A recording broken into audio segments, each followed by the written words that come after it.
1973 was a year of turmoil, with President Nixon's "I am not a crook" speech bringing more infamy to his presidency amidst the Watergate hearings.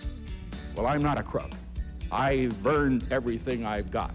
Years of fighting concluded with the abrupt declaration of the Vietnam War's end. There is a feeling, I think, throughout the world that the way this war should end is by the negotiating process.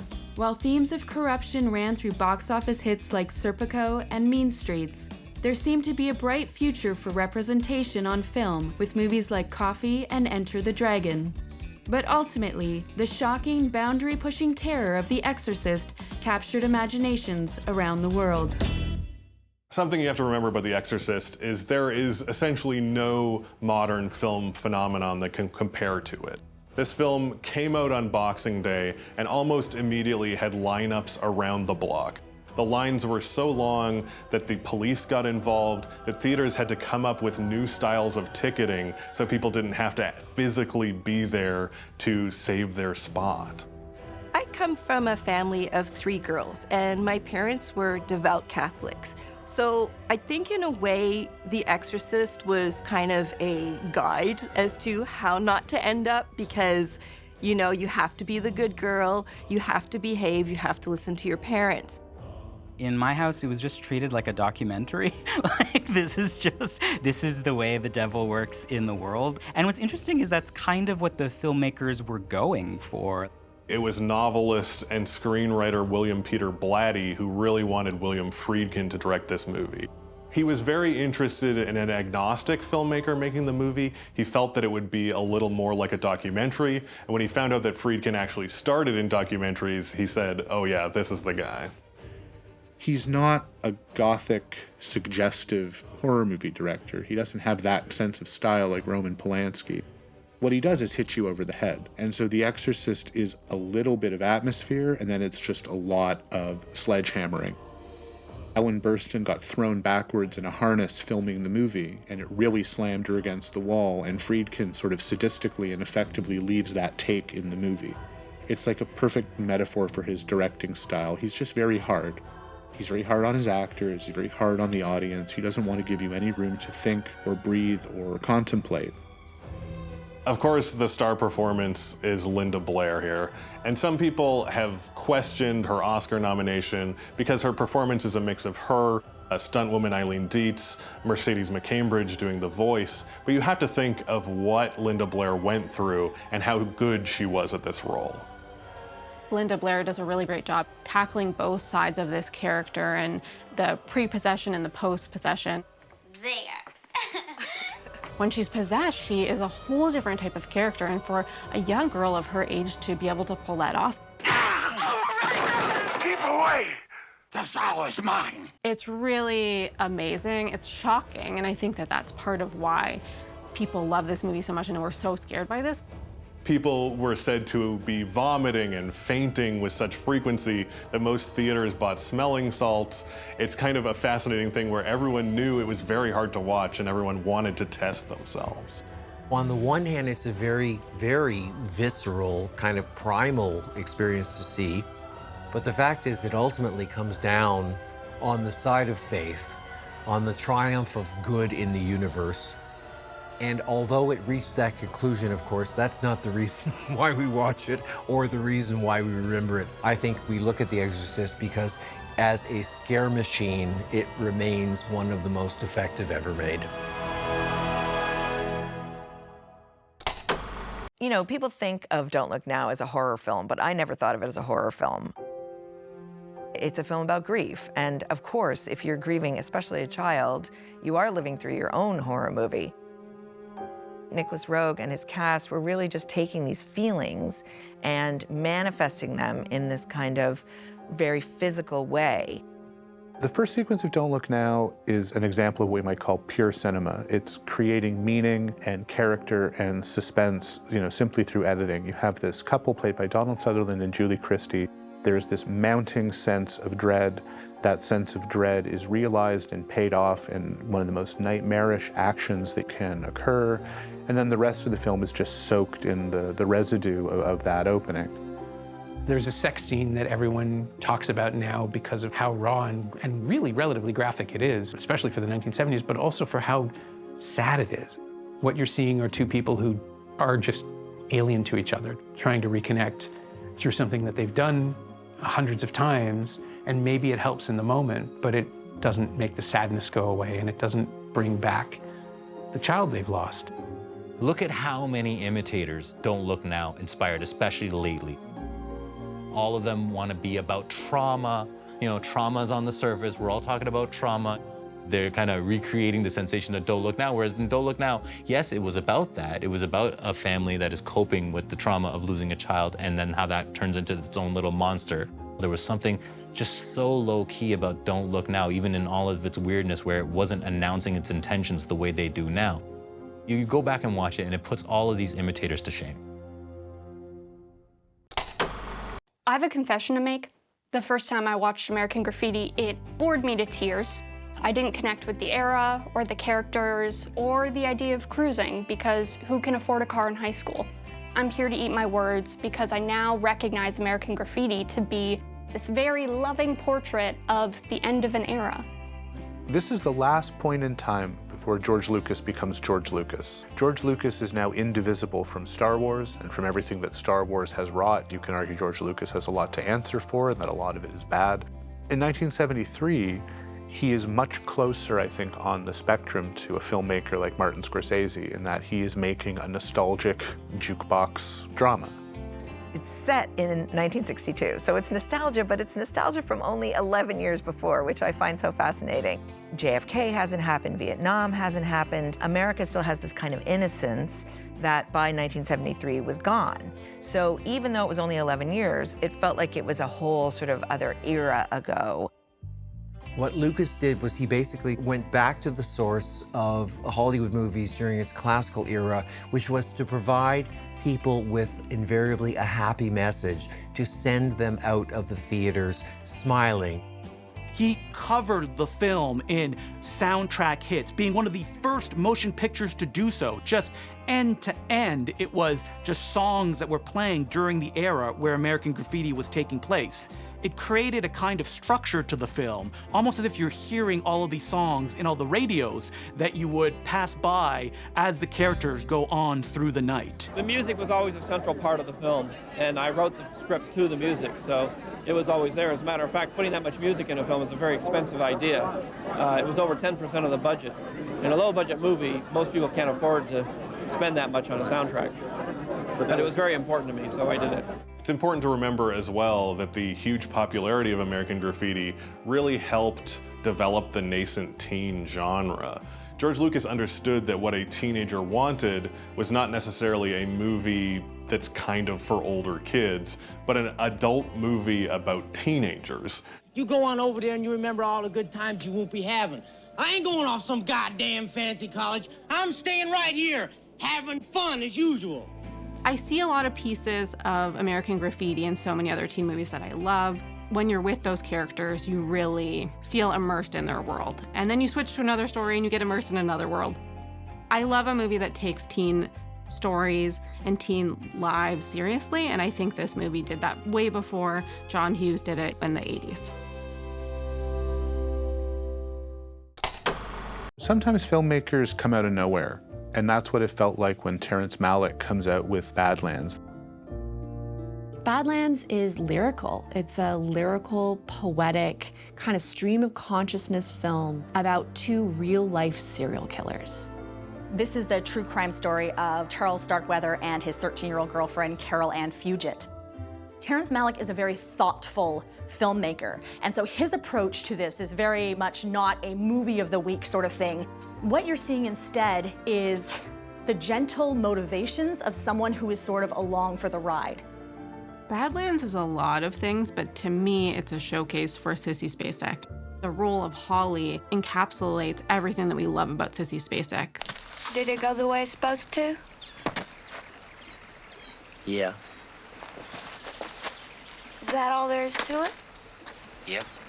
and that charm that she has, like, you understand why this older guy would fall for her, not just because she's young, but she's very innocent and fun and playful, and she gets wrapped up in this world of crime because she is innocent. You really believe that she's along for this ride until it becomes too much.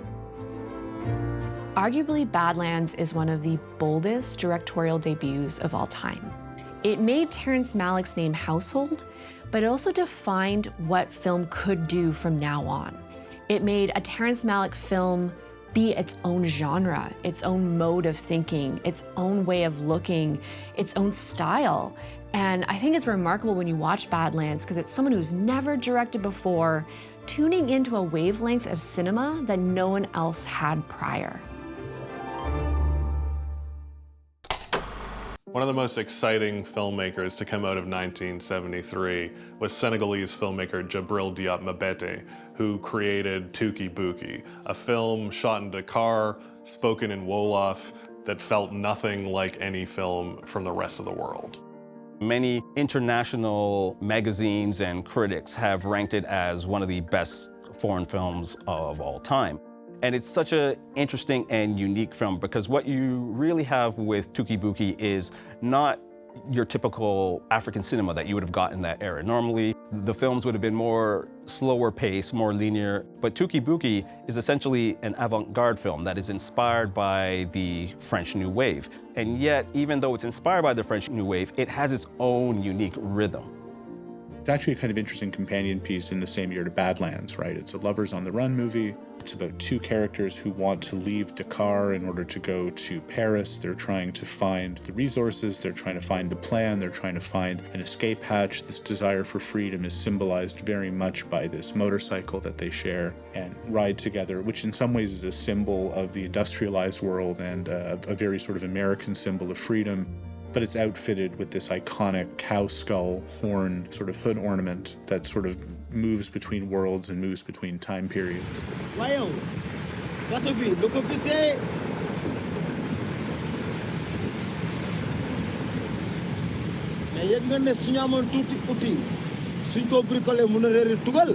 You have to keep in mind that all cameras, all film stock were created to favor Caucasian skin tones and artificial lighting, and he was shooting in Dakar outdoors most of the time. So all of his tools were working against him, and Mabete manages to make Tuki Buki be one of the most visually brilliant films I've ever seen. This is a movie that really reaches out to you emotionally, no matter your context, and you really understand what he was going for. It's not just that 1973 was a big year for blaxploitation. It was a big year for women in blaxploitation. The connection between Coffy and Cleopatra Jones is not just that they are distaff blaxploitation movies that feature these dynamic female heroes, not just that the heroines in question are so striking and statuesque and powerful, but you have the idea of pushing back against drug dealers.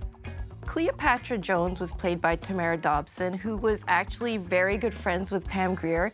And I think that's so fantastic because they both played these very strong, kick-ass women who took care of business and got rid of the bad guys. Tamara Dobson in Cleopatra Jones is 6 feet 2 inches of pure badass power. What's really interesting about Cleopatra Jones as a character is that she's sanctioned. She's not a vigilante, she's working for the government. They hire her to take down baddies. And I love that it kind of gives this Black woman this authority, that she's been chosen, that she is sanctioned to do this in a way that other films that are vigilantes don't get. She can ride a motorbike, she drives a kick-ass Corvette. It's insane that she can do everything. And she tells her bosses what to do when they try to tell her what the business is. This isn't exactly your jurisdiction. My jurisdiction extends from Ankara, Turkey to White's Tower, baby. Every scene, Cleopatra Jones is seen in some of the most stunning, creative, Black outfits that are out of this world. If you watch anything recent in terms of drag, you can see the influence of her up to the moment. So there's a role reversal in this movie of genders too, because Cleopatra Jones is out there in the world, kicking butt, when her partner, her boyfriend, is staying home in the community and nurturing that community as well.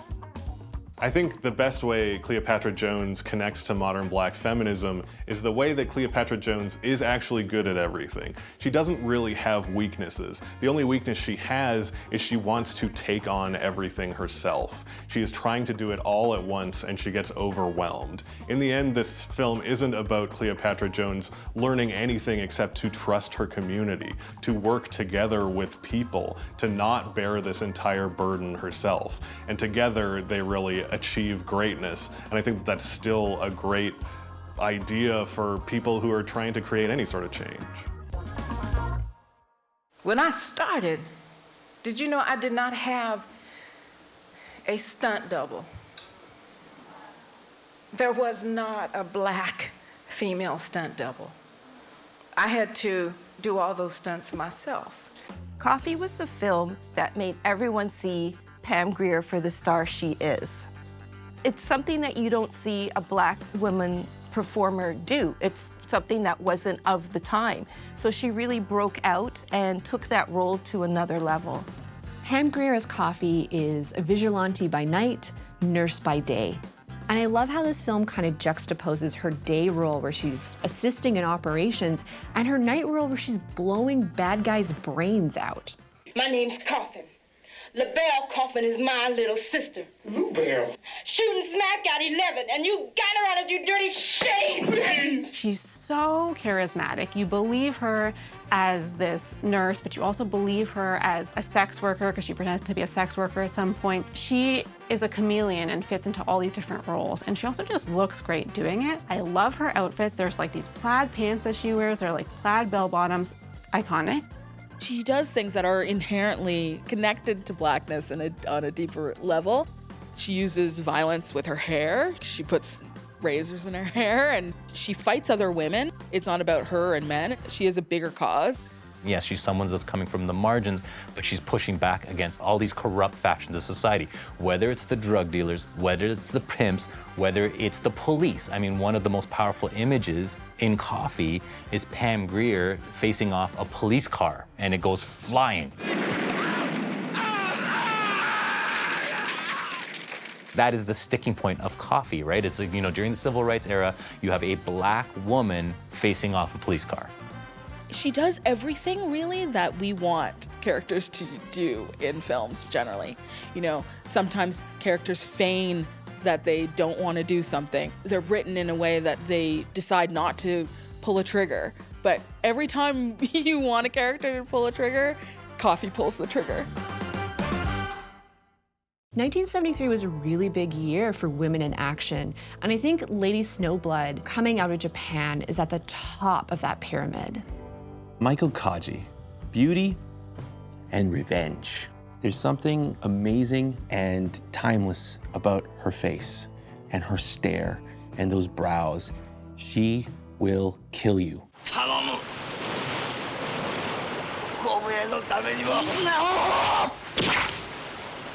What I love about this revenge narrative is that she earns every kill. We never blame her for her violence. She is programmed to do this. And because the film is opened with this very violent scene of her father being murdered, her younger brother, and her mother being raped, we feel every kill with her.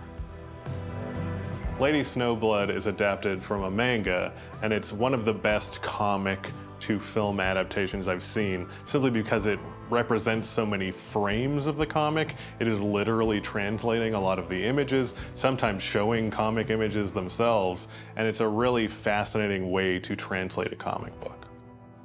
It's discussed all the time how Quentin Tarantino looked to Lady Snowblood to make Kill Bill. And I don't find that shocking at all because, of course, Tarantino has talked about this. It's not like he stole from Lady Snowblood. He was very open in all of the interviews around Kill Bill that this was his inspiration. What I find incredible is how it's shot for shot. I mean, when he says he borrowed from Lady Snowblood, he really borrowed. This is a film about a woman who was born to avenge her family. She knows no other mode.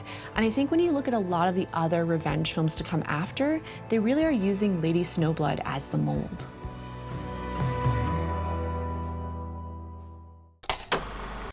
Enter the Dragon.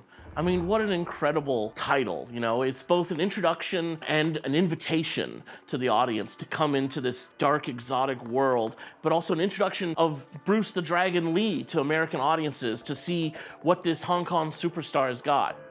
At its time, it was probably one of the more progressive movies available. It starred an Asian lead, it had another black lead, and a white lead, all kind of sharing camera time in a way that you hadn't seen before. It merged genres as a karate film that had blaxploitation elements that also drew from James Bond elements. And the synergy of all of those you would think wouldn't have come out as a successful film, but in the end, it was so entertaining.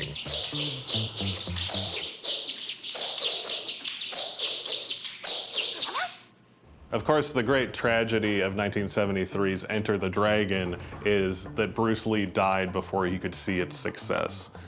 It is not necessarily the greatest martial arts movie of all time. I think the story and the martial arts don't mix very well, but it's a wonderful vehicle for Bruce Lee as a star. You really see his star charisma and acting potential in the film. What's your style? My style? You can call it the art of fighting without fighting. The art of fighting without fighting? Show me some of it. Later. What I think is amazing about watching him in this movie is seeing what a talented, almost mime he is. There's a lot of beats in this that feel like Charlie Chaplin beats or Buster Keaton beats. One of my favorite scenes in this is when he grabs a snake off from the garden and throws it into a security console booth, and he just sits and watches the security guards freak out and run out of the room and then calmly picks up the snake again. It's just like his talent is making you so assured that he is always in control, which makes him the perfect lead for a spy movie, makes him actually a perfect James Bond type. This was the film that really made him a Hollywood legend. And without Enter the Dragon, you do not have many of the modern day action films that you have now. You wouldn't even have a lot of the action stars. You would not have Jean-Claude Van Damme. There would be no Chuck Norris, Steven Seagal. These are all individuals who basically took Bruce Lee's template and made millions. A lot of the action films that we see today, even if it's the John Wicks of the world with the hand-to-hand combat, a lot of it is still heavily influenced by Enter the Dragon. Bruce Lee, even though this was officially his last film, there were many that would follow that they just ripped off his persona or footage, it would define who he was. Enter the Dragon is like the culmination of everything that Bruce Lee had done and would do, and became a classic because it had all of those parts in such pure form. Not every movie that came out in 1973 could have known about the Watergate scandal, but there was a sense and interest in corruption throughout the films of 1973. Two films especially turned their focus to New York and corruption in that city on both sides of the law. Scorsese's Mean Streets, although it was not a very successful movie at all when it was first released in 1973, has now become one of the seminal films of that particular period. You'll notice that it has everything that you love about a Scorsese film. It has the track shots, the zooms, the slow-mo, the music, the tempo, the attitude, the De Niro. It has everything. That dance between De Niro and Marty starts in Mean Streets and flourishes through the next, 20, 30 years. De Niro is a firecracker. His first entrance is literally blowing something up. A lot of the movies Scorsese made afterwards were possible because of a film like Mean Streets. It had so much energy and so much personality that it's what led Scorsese to be able to make things like Taxi Driver. And depending on who you ask, even though he's been making films for 50 years, he's never even equaled the first 5 minutes of that movie.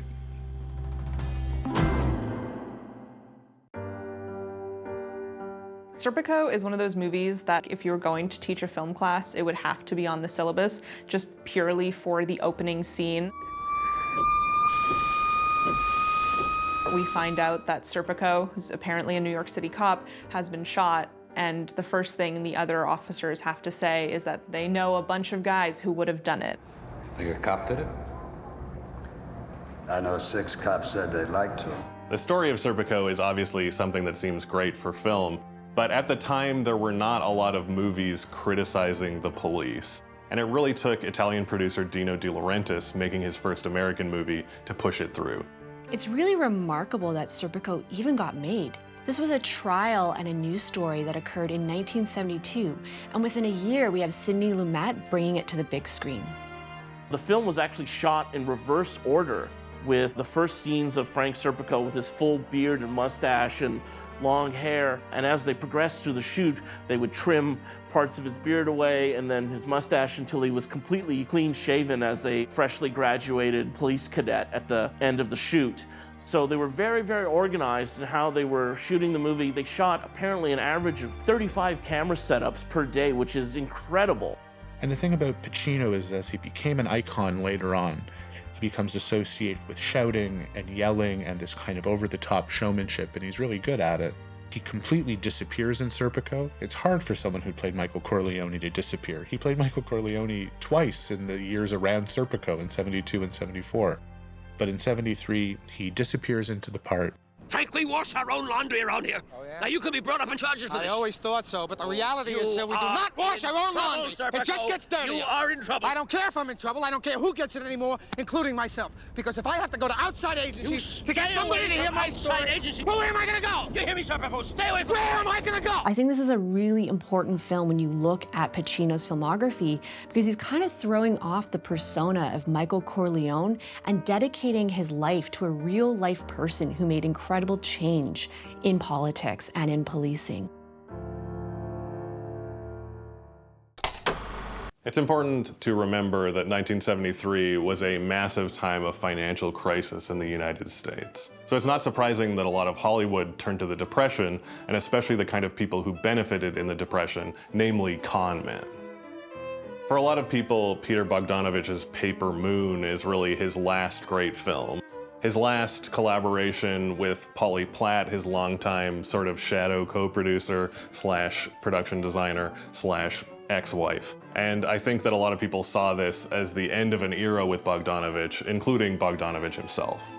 Paper Moon has my favorite father-daughter relationship of any movie ever, and this is thanks to the incredible casting of real-life father-daughter Ryan O'Neal and Tatum O'Neal.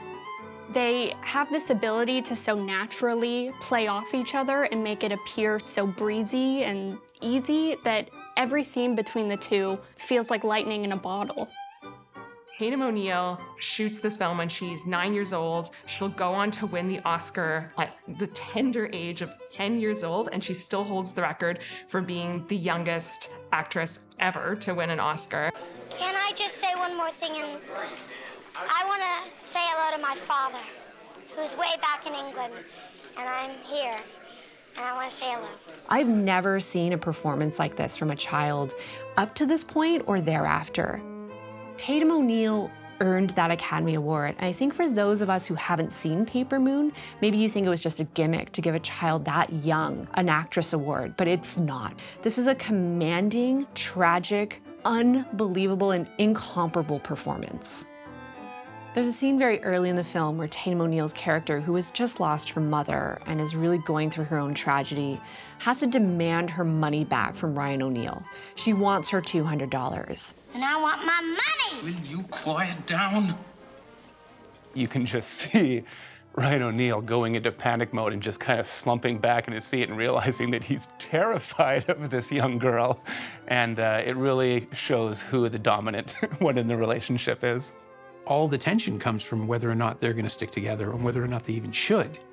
And watching it again is to really discover that Ryan O'Neal is doing some tremendous work in here. It's just that Tatum is so good and so present that she sort of blows him off the screen. Okay, we threw a hobble on him for a while, but we got to get off this road. We're going to end up in the town for sure. And take that money out of there. You're like to give me heart failure. We made it, didn't we?